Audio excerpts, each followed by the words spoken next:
Never miss another live stream again. Hit that subscribe button, ring that notification bell, and click see all notifications. What's the motherfucking deal, Sauce Nation? It's your boy Ed Honcho, aka your Houston homeboy, your Houston homer, Senior Saucy, all that good shit. This is a Sauce Sports special. If you're not familiar with Sauce Sports is a Houston, Texas homer channel. So that means we're talking about all sports, but only Houston. With that being said, let's just get in it to win it. As y'all can see, I'm still not in the Sauce Sports studio. Hopefully, we get that taken care of. And because I'm ready to bring it back like a, get back to the old school flavor. Everything going down to Texas made me sad. Pardon me, I had to sip a little bit of coffee. But today I want to talk about 5 reasons, okay? 5 reasons why the Texans need to call Cap yesterday, like immediately. So what's going to happen before I get into these 5 reasons? First, I want you to keep your fucking politics to your fucking self because I don't give a shit about your politics. In support of Cap or, in defense of the flag or whatever, however you feel about his actions, cut all that shit out. This is sports talk. Y'all already know how I feel. I try to minimize the politics, but we can talk about that in the stream whenever that comes up. So next time we stream, y'all want to address this shit or whatever. But this conversation is not a political conversation because it has nothing to do with what's going on right now. Cap hasn't kneeled for the fucking flag in like a year. He hasn't really made any crazy statements. So everything that everybody's going off of right now is still old shit.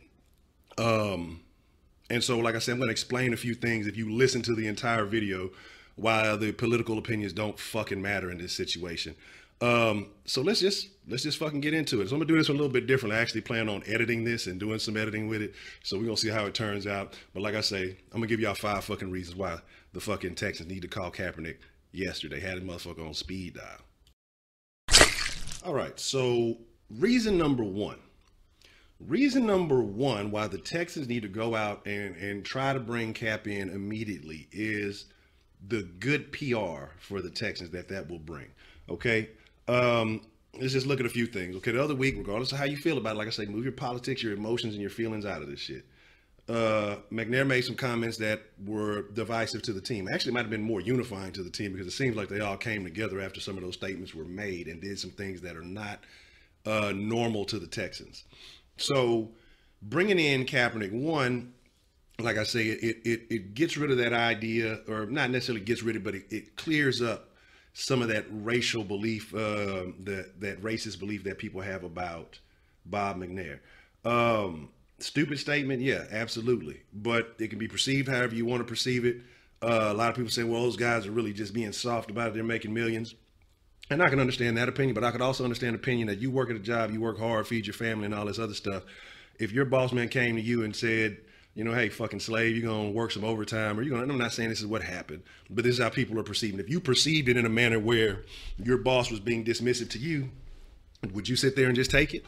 I mean, do you put your pride over your employment? Do you put your beliefs in over respect? So, I mean, just regardless of how you feel about the opinion, it's how it's perceived to the individual.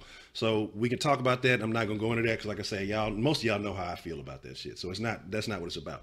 But the comments did have an effect on the team. But you bring in Kaepernick now, like I said, gets rid of that racist belief.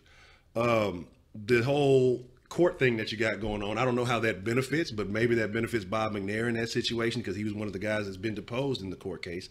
We say, hey, look, well, I brought him in. And a lot of people saying, well, maybe he won't bring him in because he's being sued. Let me tell you something. If you run a business, and this is something I mentioned on the stream, if you run a business or you do something like that, you'll do better bringing in your enemies, hiring your enemies than you will hiring your friends, because your friends will feel like, oh, I got leeway, I can take advantage, I can do whatever. Kaepernick knows that if he comes here, one, especially with an owner who is quote unquote, racist, how people feel, Kaepernick wants a job in the NFL. If he comes here, you're going to get the best out of him, but that's for another point. But like I say, this is just what we're talking about, the 5 reasons. That also brings back national interest in the Texans. You're going to have a lot of people buying jerseys just in support just because. So that's money that benefits the Texans, that because Deshaun has gone down, we had all the national interest. Everybody in every sport was paying attention to the Texans, and that went away as soon as Deshaun went down. So if you want to bring that back, because that felt good, even though I always tell you when the national media starts paying attention, it gets bad for Houston. You bring back that national attention, and it also affects how free agents view the Texans. So that's something you want to consider in bringing in. Those are all good benefits as far as how the public sees the optics of the Texans. So that's one thing to consider. So now into my next point. So, second thing that I have to say about 5 reasons, or the reasons why Kaepernick should be brought in, is consistency for the team. Okay, now we know that Deshaun Watson is the future. We've made that decision. He's the franchise guy. Tom Savage looks awful. And, you know, I was trying to be Team Savage like I've been supporting Savage since the offseason. But he looks god-awful. It looks bad, like he just doesn't belong out there. And I hate to say these things, but it's true. I don't know how many chances you give the guy to make something happen. You got his first touchdown, that's great. So a lot of guys that aren't quarterbacks that have got their first touchdown this year also. And so that's unfortunate. But consistency in the team, and so what I'm saying is you bring in a guy with a similar skill set, a similar style, who can emulate what Deshaun does. And I'm not saying emulate as in recreate it, you know, and be better than him at it. But he gives your team a similar style of play at quarterback so that, you know, that they have a consistent team style of play. You know, guys got to do different things when Savage comes in. Savage tried to make some throws on the run and do some awful things that's just not him, that he's not built for, he doesn't have the skill set for, and that's unfortunate. So you bring a guy in with those similar traits, and that helps the team stay consistent. So if anything else, they're getting prepared for Deshaun's return next year instead of playing a completely different type of ball. And that affects us in the long haul, because now you got guys playing a style of football that they could be rookies, they may be second-year guys or whatever, you know, after especially having that awful quarterback play in the first year for a lot of the guys who are second-year guys now. You have a good QB come in who can put some touch on the ball, can really play, and you know, then you go to Savage, who is just not making it happen, overthrowing, you're not making catches, you're not touching the ball, there's nothing happening. You bring in a guy with similar skill sets, so those younger guys are prepared for the return of Deshaun. It helps them grow. It helps them acclimate to his style. So bringing in a similar style affects the entire team and how they're used to playing. So like I say, now we had this great shift, and I know it was a short notice last week, so I told y'all it was going to be bad before the game. I didn't think it would be that bad. I mean, he did have the entire offseason and preseason to play with these guys. So it shouldn't have been as bad as it looked, but it is what it is. So that's reason number 2. Like I said, consistency for the rest of the team. Now, the third reason coming up. Now, the third reason that we should be in pursuit of Colin Kaepernick ASAP is the division is still technically winnable. We're still in the mix, but we're not as close into the mix as we should be.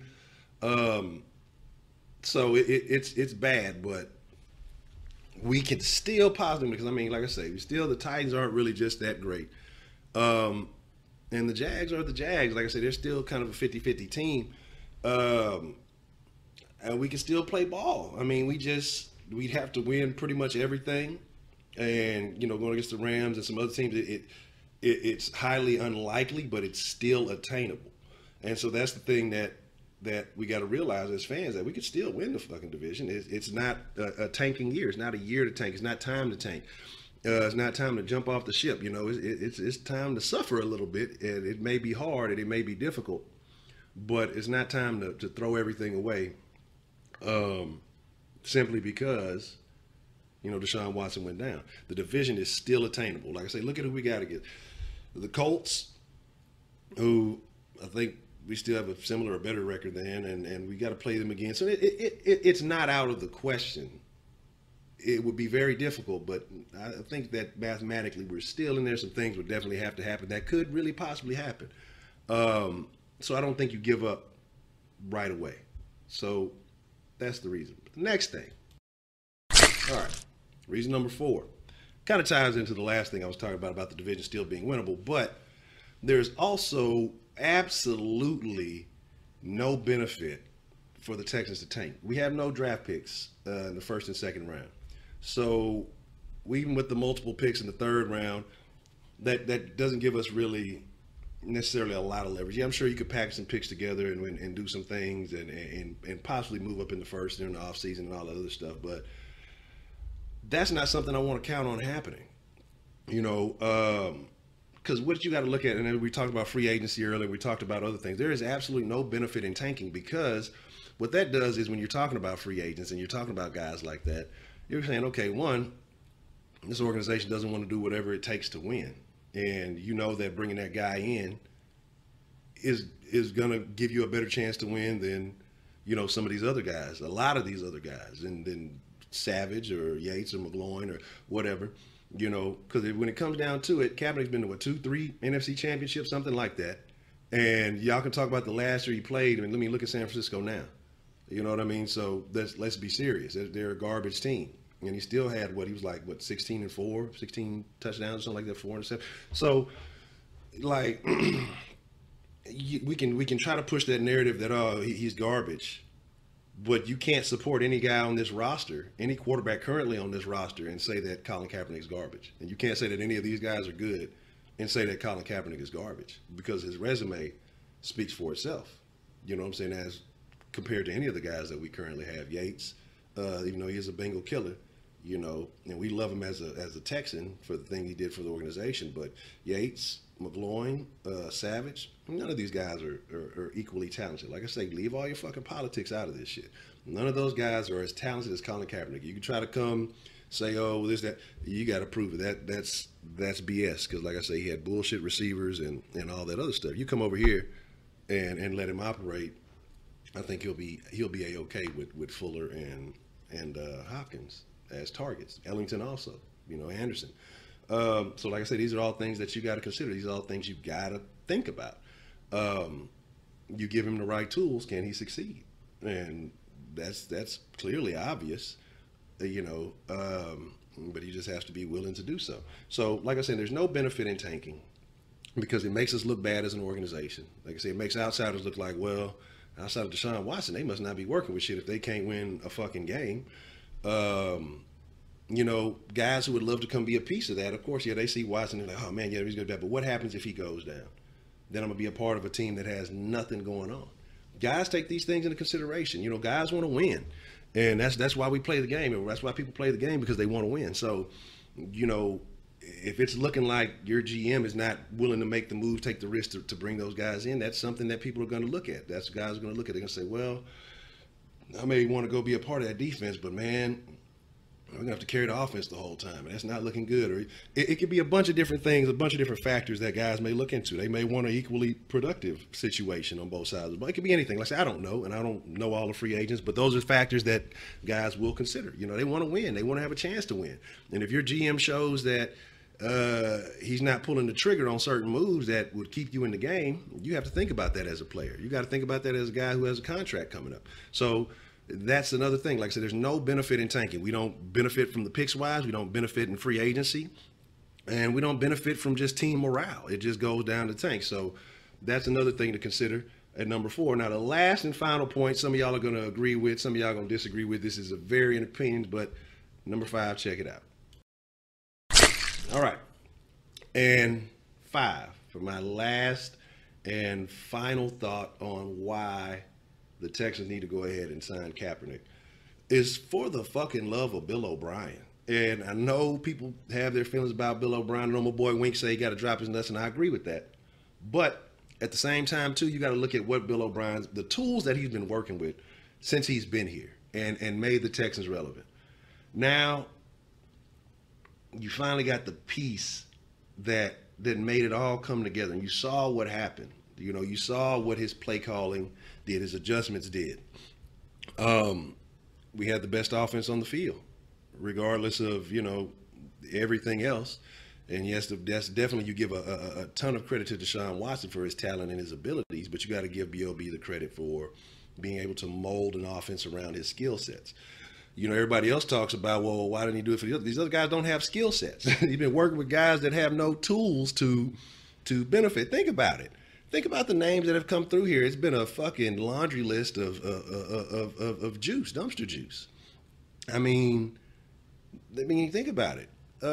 Savage, and I hate to add Savage to the list, but he's had Savage here for a few years. That's been the only consistent. Hoyer, Mallet, we've had who was it, Daniels for a little bit, Fitzpatrick, and a lot of different, I mean, there's other guys. I know I'm forgetting some people. I'm just trying to think out randomly. But it's been bad. And so Bill O'Brien has been giving us a successful team. You know, people complain about 9-7 or whatever. Let's see anybody else win with these quarterbacks. Y'all saw what 17 just did in fucking Denver, and they wanted him back. So we won games last year with 17. This year, you know, a lot of pieces are missing from that defense. So a lot of people are mad at Vrabel. But I'm not going to put all the blame on him because he doesn't have a lot of star pieces, so he has to work a little bit differently. But at the same time, it should tighten up. I feel like this. If you keep B.O.B., I don't know if they've given him an extension or not. I can't remember if this is last year or next year or whatever. I have to go back and double check that. But for all the people who say fire Bill O'Brien and all that, man, you're fucking crazy. Now, he needs to make some adjustments and tighten up, but firing Bill O'Brien is not the thing to do. Because, and this is what I want to know, like I said, if y'all done stayed tuned this long, y'all the freshest motherfucking ingredients. Who do you replace Bill O'Brien with? Like, who are you going to change him out with? So I want to know your opinion down below. And if you disagree with any of the 5 of the things that I'm saying, I want to know your opinion down below. Because like I said, y'all the freshest motherfucking ingredients in the world. And it ain't all about me. These are my opinions, and I like to hear y'all opinions. But keep the fucking politics out of it because that ain't got shit to do with sports. But like I say, you've given B.O.B. nothing but trash to work with, and he's been successful. I respect B.O.B. because he's willing to go into the tough situations and make it shake. Went into Penn State after that whole debacle of shit that happened there, and went in confidently and did a pretty decent job. You know, so that's something you got to appreciate out of his character. He's willing to go into the tough situations and make them work. He don't bitch about them. He don't complain about them. He tries to make them work. So for the love of B.O.B., call fucking Kaepernick, give him another quarterback to work with to show that he can do things that with a talented QB, that he can make shit work, that he can make shit with a QB with certain skill sets that he can make things work. I don't see why Kaepernick can't successfully run a similar offense to what he had designed for Watson and be successful. I'm not saying he's going to be Deshaun Watson. That's not going to happen. But he can come in and make plays. And I guarantee winning changes your feelings about how everything else, because it does. Because the same thing is that you root for a lot of guys that feel the same way that you don't even realize, and you don't know it just because they're not saying it up front. You know, you feel okay about it. So take all the politics out the shit. Like I say, it's not that I necessarily agree with what he's got going on. I'm just saying we need to pick the man up. But with that being said, man, y'all already know what it is. Instagram, Sauce Sports HTX. Twitter, Sauce Sports HTX. Sauce Sports, right here, SauceSports.com. It'll take you to the Facebook page. Join up there, you know what I'm saying, and become a member of the official Sauce Nation Facebook group. If you don't fuck with Facebook, I completely understand that shit.